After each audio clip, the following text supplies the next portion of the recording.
Greetings and bienvenue, Midnight Crew. Thank you for returning to the broadcast. Keep your imagination vivid. This is the Midnight Broadcast, where anything may happen. The strange, disastrous, nefarious, and maligned.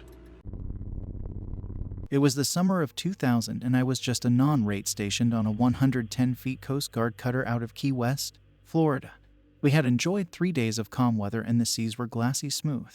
Rare nights like this are when smugglers like to make a run, and we were sitting on a darkened ship on a known drug route, an awesome fishing spot due to a massive drop-off underneath us. We had our radars set to max, our ears wide open and our mouths clamped shut. Sound carries like crazy out there, and sometimes you can hear the engines of a go-fast screaming before radar even picks them up. But tonight was dead. No activity at all. I was coming onto the bridge for the 3:30 watch shift. Our junior officer on the deck was checking the equipment for a pass-down, but when he got to the radar, he gave a little WTF under his breath. The oncoming officer of the deck came over to see what was up, said the same thing, then called our commanding officer on the sound-powered phone. We heard him say, "Hey Cap, we have 2 contacts moving fast coming straight at us about 40 knots out." So we think we are about to see some action, and everyone starts getting amped up when we hear him give the speed. 400 knots and holding steady. At this point, we think it's just a radar anomaly or some running rabbit's radar-type echo. But these 2 staggered contacts stayed on the scope, and their signal just got stronger. Whatever it was about the size of a cargo ship moving about 450 miles per hour and wasn't even leaving a wake. You can see a wake on radar, especially on a calm night. After hearing this, the commanding officer is on deck in his bathrobe about 30 seconds later, just staring at the radar, and everyone is just perplexed trying to get a look in over his shoulder. So he sends us all out onto the bridge wing with night vision goggles and has us all looking out for these things. Every few seconds he is counting down the range, and right when they get to 8 miles out, they simply drop off the radar. Boom. Just gone. Now both of us non-rates get sent down to the bow of the ship and told to listen for anything. See if we can hear anything or see anything or whatever. So we listen, and it's so quiet that all we can hear is the blood pounding in our ears. Then after not even a minute of vigilance, we see something. 2 lights underwater moving fast, coming directly at us. If we had blinked, we would have missed them. In just a moment, they had passed directly under our bow and were gone. The best description I can give would be like 2 train lights moving slightly staggered, not too deep under crystal clear water, maybe 40 or 50 feet down. The leading vessel was slightly silhouetted by the trailing vessel, and the brief impression I got of it was like the engine car of a train, just way larger. It was over so fast I really never got a look, so I can't say much more than that about them. My fellow lookout and I exchanged a shocked look at each other, and he asked me if I had just seen it too. We talked excitedly about it for a second and ran back up to report our findings. After we made it to the bridge and started telling the commanding officer what we had seen, the quartermaster shut us up, saying they had popped back up on radar. Sure enough, 8 miles out, there they were, still moving staggered at 400 knots. We watched them disappear off radar at about 40+ miles in silence, all of us just holding our positions until they passed out of range. Then the old man asked us what we saw. We told him, and after a minute of silence, he just said, "Weird, radar glitch it is." Then sighed and went back to bed. After he wished us a good watch and went below deck, the most senior chief of the boat pulled us up to the flying bridge for a talk. He basically told us that there are lots of weird things out there, and that this is not the first time he had heard about underwater oddities from sailors, but was the first he had ever been a part of. He didn't say we shouldn't tell anyone, but he made it pretty clear most people wouldn't believe us if we did. That was it. The next night was just as calm, and we ended up stopping a drug smuggler with nearly a ton of product on board, and we all just sort of put the incident behind us and moved on with our normal lives. All I can say after 2 decades of experience in the military is that in the middle of the ocean on a clear night and with a good set of night vision goggles, you can see little sippy things in the sky just about every night if you have some patience. In my years of sea time, I've seen lots of odd things, but that night will always stand out in my memories. Last autumn, my husband and I took a 7-day cruise vacation that left from Port Canaveral, Florida, with ports of call in the Eastern Caribbean. We really needed a break because of work stress and the constant activity endured by us helping to plan our daughter's wedding. The cruise was going along nicely and as anticipated. The final port of call was in Phillipsburg, St. Martin. I was looking forward to this destination since my sister had visited there previously. We had arranged for a catamaran sail as part of our day-long stop at port. After walking around the town for a few hours, We reached the tour company that provided the catamaran ride to a small island a few miles from Phillipsburg. It was a delightful excursion to and from the island with food and drink as well as pleasant interaction with the crew. But there was one aspect of this small trip that needs to be emphasized. My husband and I took a walk on the beach of the small island. I forgot the name of the island, and after a while, decided to take a breather on a small outcrop of rocks. We sat and talked about dinner that evening, and hoped we'd be able to be seated at a nice local restaurant, since we had not made reservations. As we talked, my husband noticed something between several of the rocks. He reached down and pulled up a large ring that looked very old and seemed to be made of gold. We examined it and noticed that the design on the face was that of a bird and what looked like a lightning bolt. There was an inscription inside the band that read, "Mais voile cœur avec vous Manon 1723. Translates, "My heart sails with you, Manon 1723. I can speak French, so I was able to translate the inscription. My husband, who is a high school history teacher, speculated that it may have belonged to a French privateer at one time. He said that he'd wait and have it looked at when we returned home to Chicago. He placed it in his pocket, and we continued with our day. We spent the late evening in our cabin relaxing on our cabin balcony and conversing about our trip. The next morning, there was a knock on our cabin door. I looked at the clock. It was 7:15 a.m. My husband got up and answered the door. He was talking with our cabin steward, whose voice I recognized. We invited him inside. He was quite distressed. He explained that the couple in the cabin beside ours had a terrible experience the previous evening, and that they insisted we were responsible. We were very surprised by this information because we had never met this couple. The cabin steward explained that the couple did not want to cause trouble, but they insisted that they talk to us. We agreed to meet them. About an hour later, after we showered and had some breakfast, we walked next door to the couple's cabin. The cabin steward accompanied us. A young woman answered the door, introduced herself to us, and asked that we sit down. She was very nervous. I asked if anyone else would be talking with us. She explained that her companion was very wary of us and wanted to avoid our presence. My husband and I looked at each other in amazement. What had we done to incite fear in this couple? A few seconds later, my husband motioned for me to look at the dresser. I turned and looked. The ring we had found the previous day was on the dresser. My husband turned to the young woman and asked, "Does that ring belong to you?" She started to cry. Then she shouted, "Take it back and leave." My husband stood up and said, "Wait 1 second," as he turned towards the door and walked out.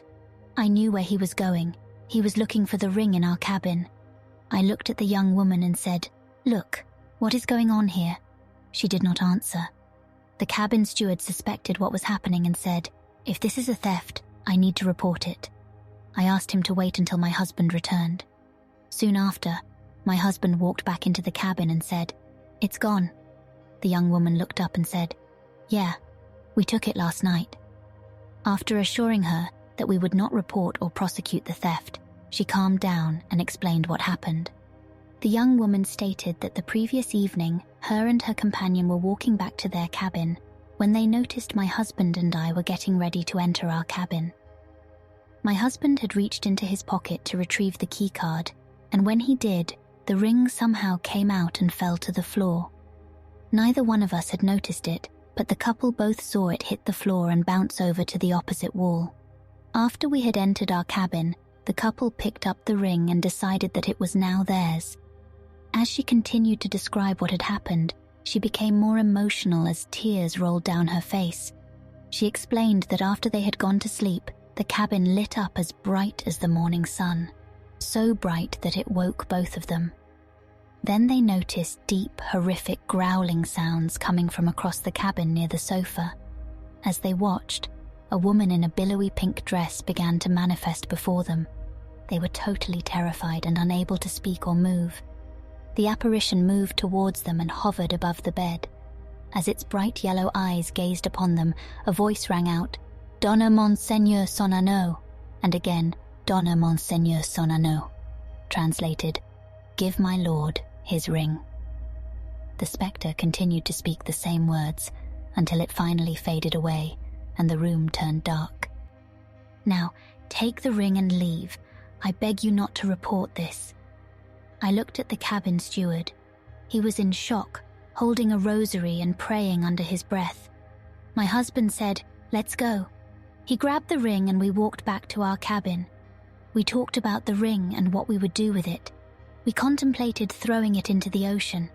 Then we wondered if there was historical value and if to donate it to a museum or university. That was 5 months ago, and we still possess the ring. My husband said that he would like to have it researched, but has yet done nothing. The ring is in a safety deposit box, and it will remain there, just in case some of the young woman's story was true. I was abducted by aliens in 1982. I was in the United States Navy at the time. I was aboard a ship, the USS San Bernardino, which is a tank landing ship, and its number was 1189, and this guy was aboard the ship with me. I've known him since the first day I came on board the ship, and he and I were like best of friends for 4 years. One night I was doing some work down in my space, because in the medical field it's not done until the paperwork is done. So I was down there catching up on some paperwork, and he came down to visit me, and he told me that he had been abducted by extraterrestrials since he was 8 years old, and I took it with a grain of salt. We had a conversation about it. He caught me by surprise when he told me he was abducted. And I'd known him for 4 years, and this was the first time the subject ever came up. Now, this was on a Sunday night. Like I said, I took it with a grain of salt. I was like, yeah, okay, sure. Now we were out at sea. We were on a westback cruise, which puts us on the other side of the world, you know, like between Japan and Korea, Singapore, Thailand, on the other side of the world. Now we weren't anywhere near California at this time. And our ship was a tank landing ship, which is designed to go right up on the beach. The front ends open up and the Marines can drive their jeeps and their tanks and all that off into a battle scene, and we had been out to sea for a week at this time. And, like I said, this started on a Sunday night. I don't know exactly where we were because we had been out to sea for a week. All you could see was the ocean everywhere you looked. Now this was on a Sunday night and, like I said, I took it with a grain of salt. Now, Tuesday night, he came back down to my space because I was still doing some paperwork, you know, and he told me that his quote friends came and got him. I was like, oh really, that's nice. You know, because we were still out at sea. And I said, where'd they take you? He said, they took me to your house in Kankakee, Illinois, and I was like, oh really, what did you see? So he starts describing things to me that he saw, and the more he was telling me, the more upset I was getting because I knew what he was telling me was absolutely fact. The only trouble was, it wasn't fact in 1982. The first thing he was telling me about was a 1966 Ford Galaxy Fire that we owned and had a lot of detail about it, including a chocolate milkshake stain that I had done in the back seat of the car. Well, we went to Dairy Queen and, stupid me, I spilled my milkshake all over it and it stained the seat. And he's giving me that kind of detail. We bought the car in 1966, but we traded the car in 1973. And then I asked him what else he saw, and then he started describing our living room furniture that we had, which we had gotten rid of and gotten new furniture in 1968 or 69. I can't remember exactly what year. I knew the furniture that he was describing, but it was not the furniture that we owned in 1982. I was getting more and more upset. I figured the CIA couldn't even have that much information on me, with that kind of detail. So I asked him, where did you get all this? And he said, I just came from your house like 15 minutes ago. So I asked him, how did you know this? And he said, my friends. I said, well, if you're telling me the truth, I want to meet your little green friends. And he said, I don't know for sure if you can or not, but I'll talk to them. I'll let you know. So, a couple of days later, he came back down from space and he told me that, yeah, I talked to them and they said you can meet them. And I said, really, when? And he said, you'll find out. And so it was the next day. Well, he told me, they're here. And I said, where? he said, up on the main deck. So I go up on the main deck and I see this star. That's the only way I can describe it to you. It was a star. It was the most beautiful thing I've ever seen in my life. It was shining every single color of the rainbow, all the way through it, all around it. And it was star-shaped. And I thought to myself, this could be the Star of Bethlehem. I really thought that. It was beautiful. It was as bright as the sun, but it didn't hurt my eyes. There were two guys that were standing in front of me. They were having a conversation and I was trying to get their attention. It was about the same altitude as a jetliner flies, 30 to 35,000 feet, and it was about, and I'm not exaggerating when I say this, 3 to 3.5 miles wide, 2 to 2.5 miles tall. You basically have to be blind not to see it. And these guys are having a conversation next to me, and I grabbed this one guy next to me and I started screaming and jumping up and down and yelling. I just want this guy to see it as a witness, and I got a death grip on him and I'm shaking him as hard as I can. And he just doesn't even respond to me. This wasn't at night. That was around 11:30 in the morning. I just saw the two. I don't know how many that were on there, but neither one of them saw it. They never responded to me. They didn't even respond. I got a death grip on him and I'm shaking him as hard as I can, and he doesn't even respond to me, and I guarantee you that if you're standing in a crowd and somebody grabs you by the shoulder and starts shaking you, you respond. I blink and now I'm on their ship and I'm looking down and I can see my ship, and then we did a flyby and I saw myself on the ship shaking this guy, jumping up and down. And now, I don't know if as soon as I got on the ship, my first thought was, my God, this can't be happening. And as soon as I thought about it, a voice came into my head and said, yes, it is Kevin. This is what you wanted. And my second thought was, as we were doing this flyby of the ship and I saw myself, I said to myself, I'm AWOL. So then, as soon as I thought, I'm AWOL, a second voice came into my head and said, they don't even know you're gone. That's exactly what they said. And then it just went from there. They took me to the future and they took me to the past, and everything was telepathically. They told me, some of what you see is yet to be.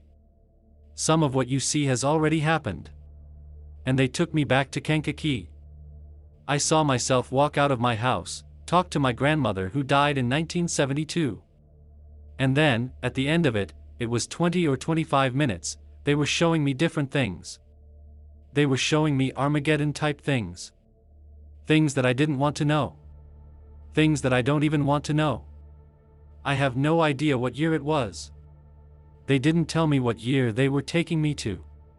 The last thing I saw was, I was riding a motorcycle and I got hit broadside by a car and I'm laying next to the bike.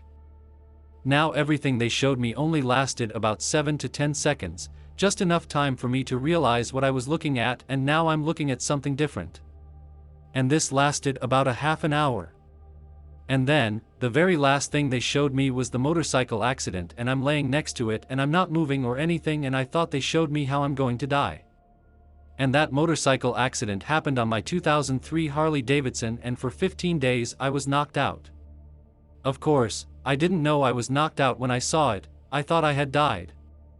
So for 21 years I thought I knew how I was going to die. The first thing I saw when I got on board, everywhere I see like light screens. I could see the things that they were showing me and stuff, like I was looking through a window. It didn't matter, like in my peripheral vision all I could see was solid and it was white on the inside on the wall, but if I turned my head, I'm looking right out through that area.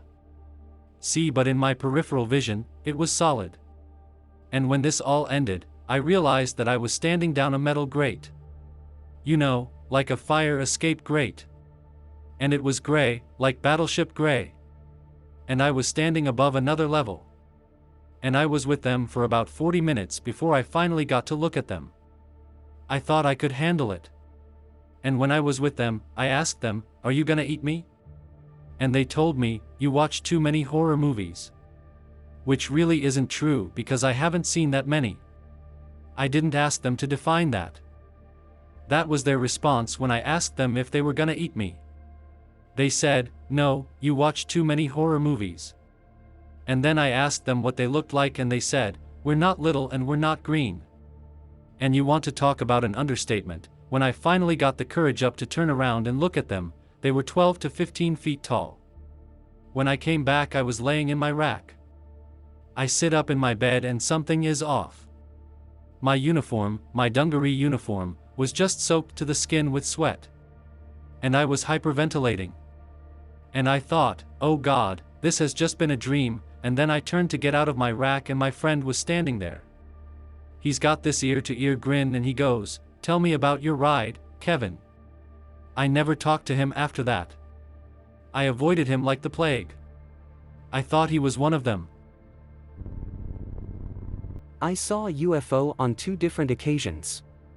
August 20th, 2012, my girlfriend and I were on an Alaskan cruise and I was enjoying the evening view from our balcony when I saw what I first thought was a shooting star or meteor that flew from my left at 10 o'clock to my right at about the 1 o'clock position in about 3 seconds, but then it slowed down a bit and made a 90-degree turn and sped up again out of my view.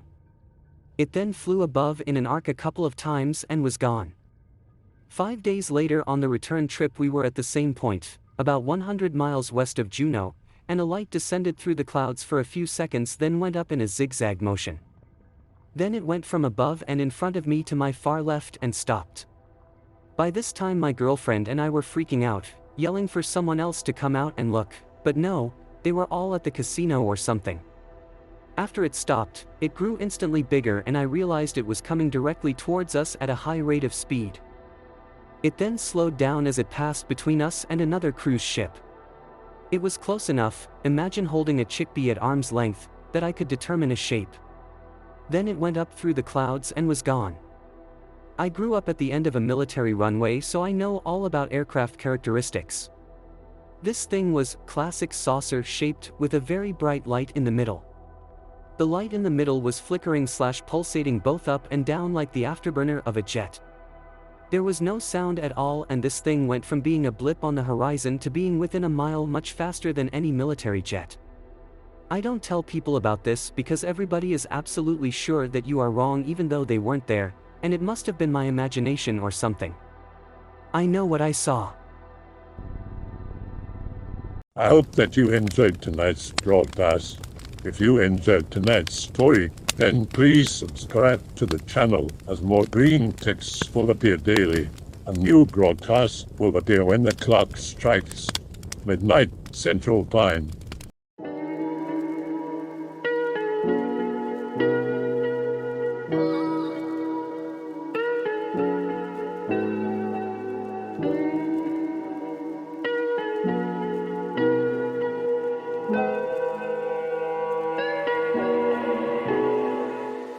Remember to check out the Odyssey page in the description for a second archive of the channel's videos.